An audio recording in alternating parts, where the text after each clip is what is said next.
Abantu benshi bakunda kwibaza ngo ese ubundi gutsepfura biterwa n'iki? Ko abantu benshi bakunda kugerageza uburyo bwose kugira ngo babihagarike, baba barekera guhumeka cyangwa se bakanywa amazi cyangwa se bagafata nk'agapapuro kakishyira ku gahanga, ubundi ibi ngibi biterwa n'iki? Ese ubundi kuki ibi bihita bigenda iyo urangije gutsepfura? Kuki bitamara igihe kinini? Uyu munsi ibyo tugiye kuba twamenya ngende iFabrics. Ubundi gutsepfura bikunda guterwa n'inyama yikoresha yitwa diaphragm. Diaphragm ni inyama iba munsi y'ibihaha ikora iyo urimo urahumeka. Ubundi iyo winjije umwuka mo imbere, diaphragm cyangwa se iyi nyama imanuka hasi, hanyuma wawusohora ikongera ikaruhuka ikazamuka. Rero ibi ngibi biba utanabimenye kandi nabwo ubyitayeho. Rero rimwe na rimwe inyama irikoresha kandi kiba yakimanura utabigizemo uruhare. Iyo hari nk'umwuka winjiye mu bihaha, amajwi yawe arahagarara ndetse na ya nyama ikamanuka. Ibi ngibi rero bibayeho uburyo utamenye kandi utitayeho kandi bikaba byihuse urimo uravuga, kigiye birangira wisanze urimo uratsepfura.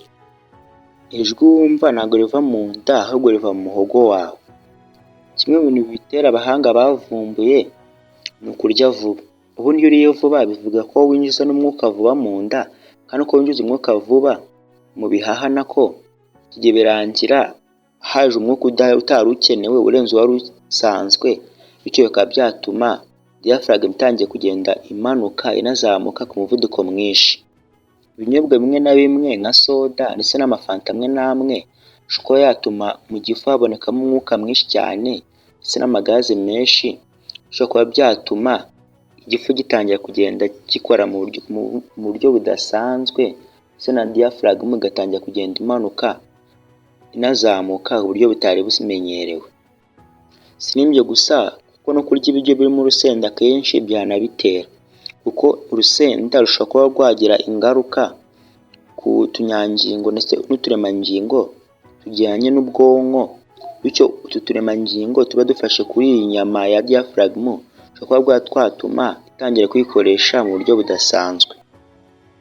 Kuba waseka none birengeje urugero cyangwa se ukarira cyangwa se ukishima birengeje urugero cyangwa se kimwe ufite ubwoba, nabyo bishobora kuba byatuma utangira gutsepfura cyane.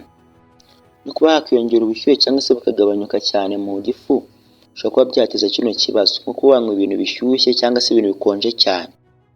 Ibi ngibi biba mu gihe gito cyane ndetse kandi birekera kuko diaphragm ihita isubira mu buryo yari isanzwemo ku muvuduko muto cyane.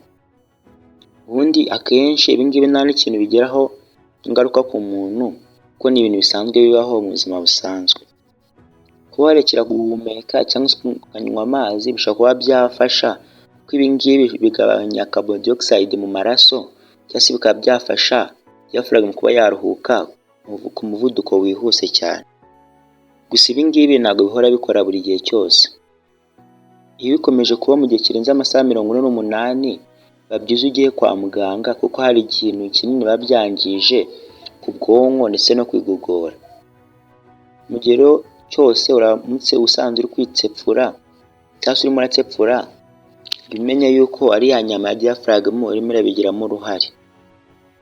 Mwakoze, njye ni iFabrics.